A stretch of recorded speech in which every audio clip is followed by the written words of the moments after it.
¿Qué tal? Buenos días. Hoy quiero compartirte precisamente nuestra clase del día domingo y que lleva por título El juicio de Jesús. Estamos en prácticamente pues ya lo que es concluyendo nuestra Semana Santa.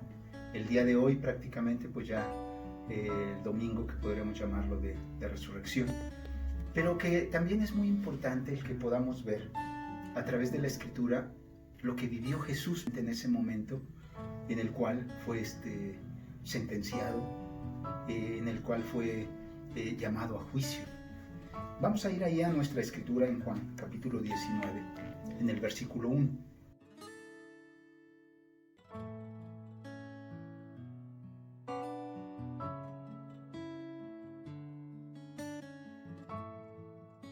Dice así la palabra de Dios. Pilato tomó entonces a Jesús y mandó que lo azotaran.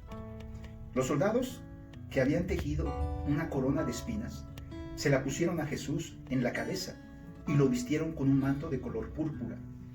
¡Viva el rey de los judíos!, mientras se le acercaban para abofetearlo. Pilato volvió a salir. Aquí lo tienen, dijo a los judíos. Lo he sacado para que sepan que no encuentro culpa de nada.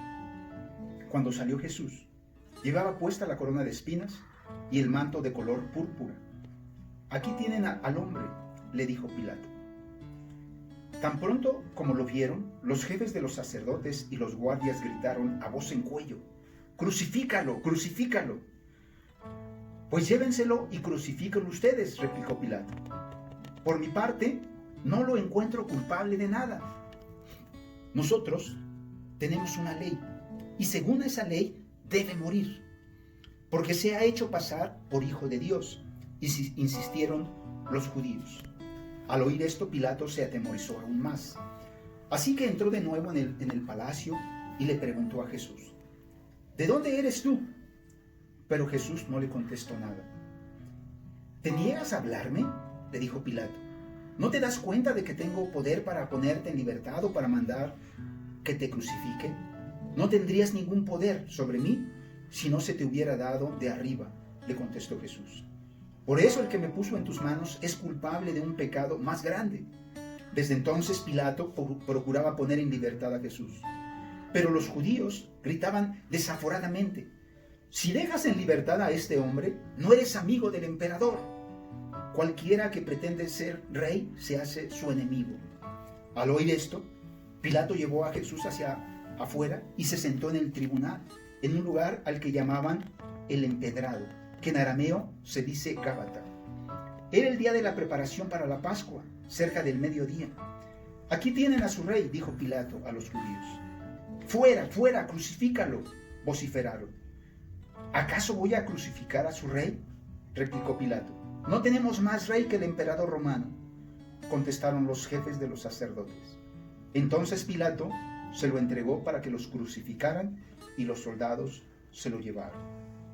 Bueno, dentro de lo que acabamos de leer, vamos a estudiar, vamos a analizar los personajes que participan dentro de este juicio en la vida de Jesús.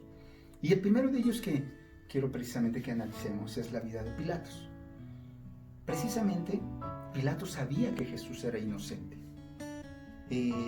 Las acusaciones que le estaban haciendo, él se dio cuenta, no merecía que este hombre fuera tratado como un criminal, que era lo que se le esperaba a alguien para poder condenarlo a la cruz, a crucificarlo. De tal forma que para Pilato era obvio, este hombre es inocente. Pero aquí la parte importante es, si él sabía que era inocente y humanamente en sus manos sí estaba el poder para darle esa libertad o para condenarlo, humanamente hablando. Pero quiero que veamos, en lugar de dejarlo en libertad, consciente de que era inocente, Pilato comete una de las injusticias más grandes y dice que lo manda a azotar. Después de mandarlo a azotar, dice que lo presenta, tal vez pensando con todo lo que ya sufrió, con todo lo que ya padeció. Tal vez puedan compadecerse de él, tal vez puedan tener lástima, tal vez puedan ya no pedir que pueda ser crucificado. Pilato dice que sintió más temor cada vez conforme fueron avanzando las situaciones. De tal forma que no tuvo la firmeza para hacer lo correcto. Pilato buscó agradar más a la gente que hacer lo correcto. Le preocupaba más su posición, conservar su posición, que realmente ser alguien recto, honesto, justo. ¿Cuántas veces en nuestra vida hemos podido caminar como un Pilatos? Donde nos puede importar más qué van a pensar de nosotros, donde nos puede importar más nuestra posición, donde estamos más preocupados por agradar a los demás. No importa si es correcto, no importa si pisoteamos incluso los derechos de otra persona, no importa si lo que hacemos es algo injusto, como lo que hizo Pilatos. Y este hombre, por eso decía, cometió la injusticia más grande, condenar a un hombre inocente. Vemos también en los primeros versículos, dice que otros que participaron fueron los soldados. Podríamos nosotros pensar, bueno, pues ellos recibían órdenes.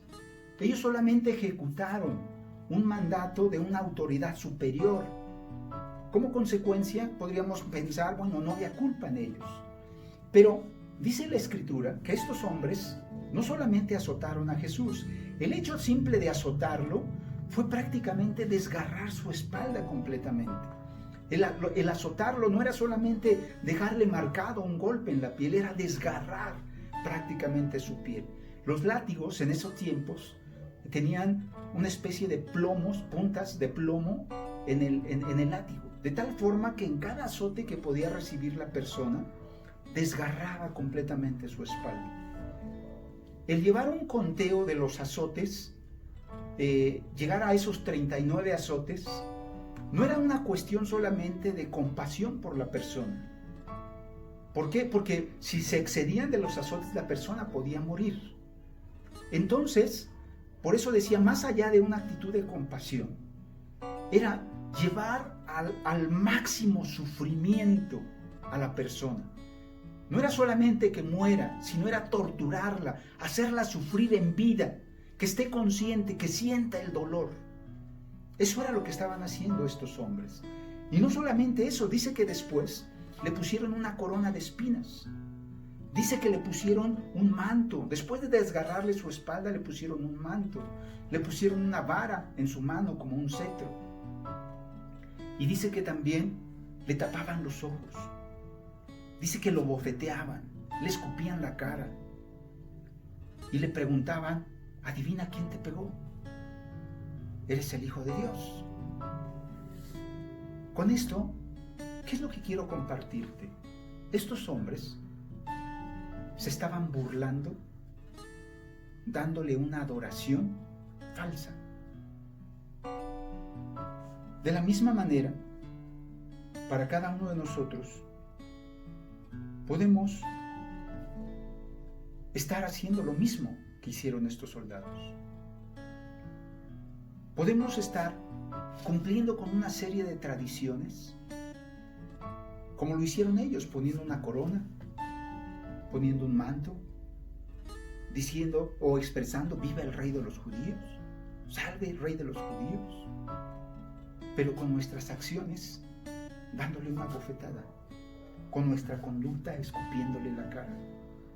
Porque vivimos en mentiras, porque vivimos en odio, porque vivimos en inmoralidad, porque vivimos en orgullo, porque vivimos en robo. Como consecuencia, es como escupirle la cara. Porque podemos decir que somos cristianos, porque podemos afirmar que creemos en Dios, porque podemos expresar que leemos las Escrituras, que conocemos las Escrituras, pero nuestra adoración es falsa. Dice también que otros de los personajes que estuvieron ahí eran los judíos, fariseos, maestros de la ley, el Sanedrín, el gobierno, precisamente la máxima autoridad del pueblo judío, estaban ahí. Estos hombres no querían entrar al palacio para no contaminarse. Pero querían la muerte de un hombre inocente. Qué contradictorio, ¿verdad?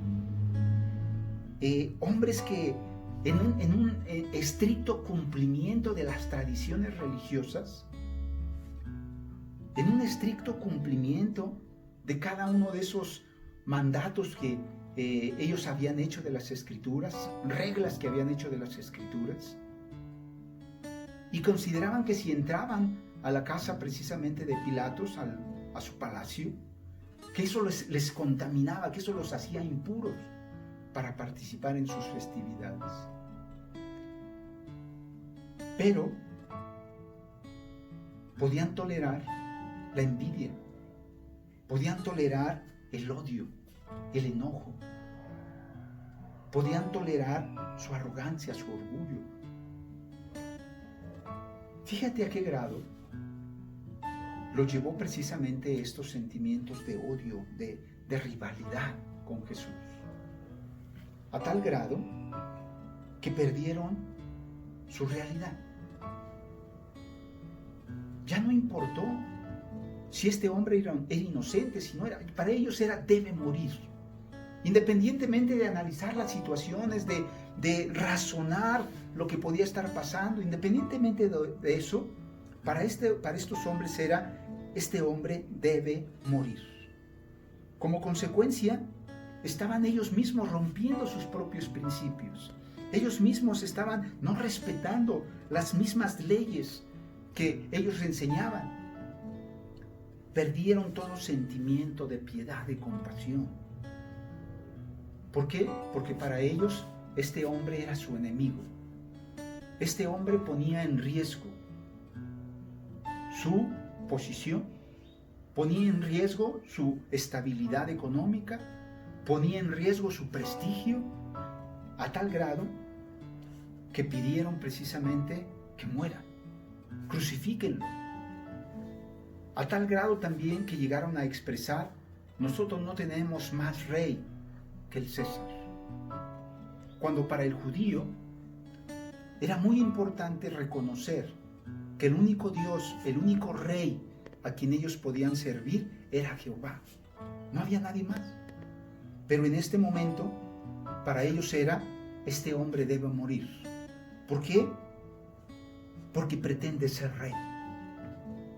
Imagínate entonces, estos hombres, en ese aparente celo, estaban también de la misma manera dejándose llevar por su odio, por su rencor. ¿Cuántas veces el odio nos ha cegado? Y por odio, por ese rencor que podemos tener, dejamos de hablarle a un padre, a una madre, a un hermano. Podríamos pensar, bueno, no, yo no he odiado. Sí le he dejado de hablar, pero... Y no le llamamos como tal. Odio. Esa es nuestra ira. Ese es nuestro enojo. Donde nos sentimos ofendidos, donde nos sentimos lastimados, donde la otra persona lo que hizo es para nosotros imperdonable.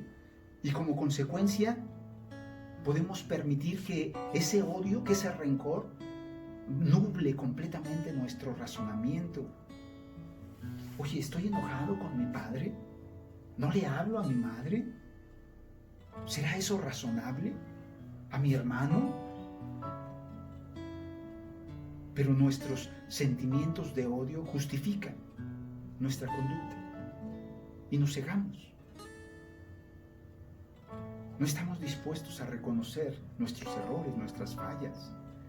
No estamos dispuestos a pedir perdón por lo que pudimos hacer. Y entonces, como consecuencia, estamos permitiendo que ese odio nos cegue completamente. Por último, y esta es la parte más importante e inspiradora para cada uno de nosotros, la vida de Jesús.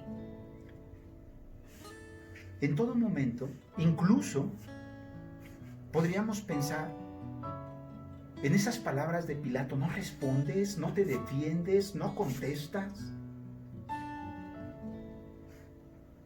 Hubo momentos en los cuales Jesús guardó silencio. Jesús estuvo dispuesto a enfrentar cada uno de esos momentos de dolor, de sufrimiento, de injusticia, de insultos,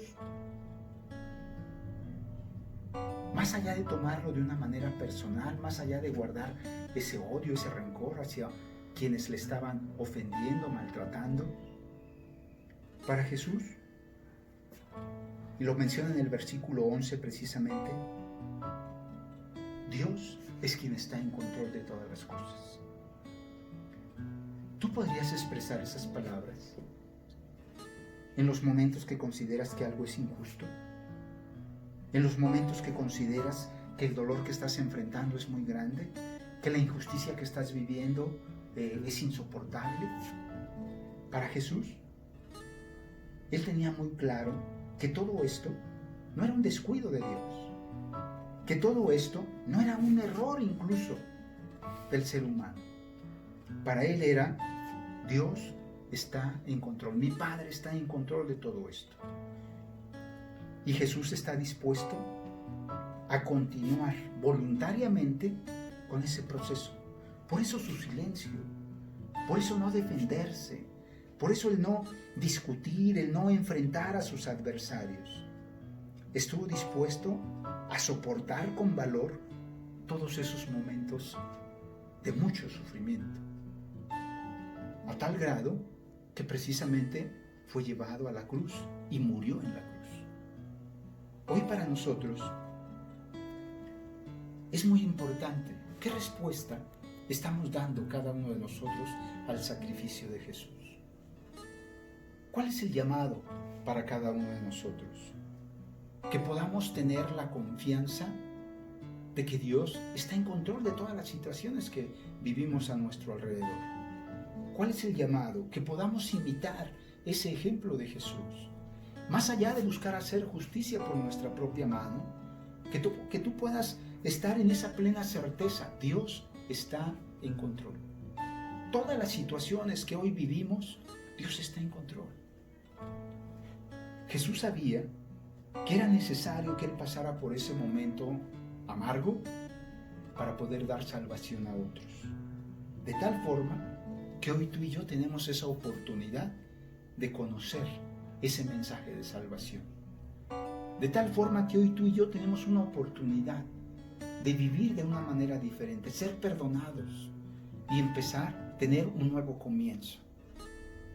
Hoy, precisamente el llamado es estar dispuestos de la misma manera que Jesús, someterte a la voluntad de Dios. Estar dispuesto a hacer su voluntad sin importar las situaciones que pueda traer esto como consecuencia.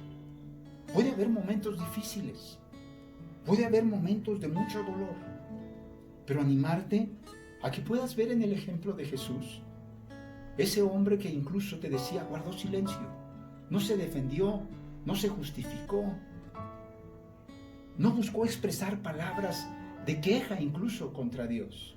No. Eso es precisamente el llamado para cada uno de nosotros, para que ese sacrificio de Jesús tenga sentido hoy en nuestras vidas.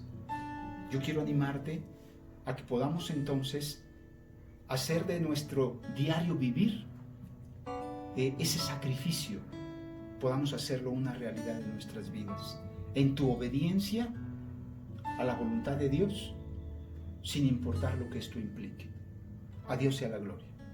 Gracias.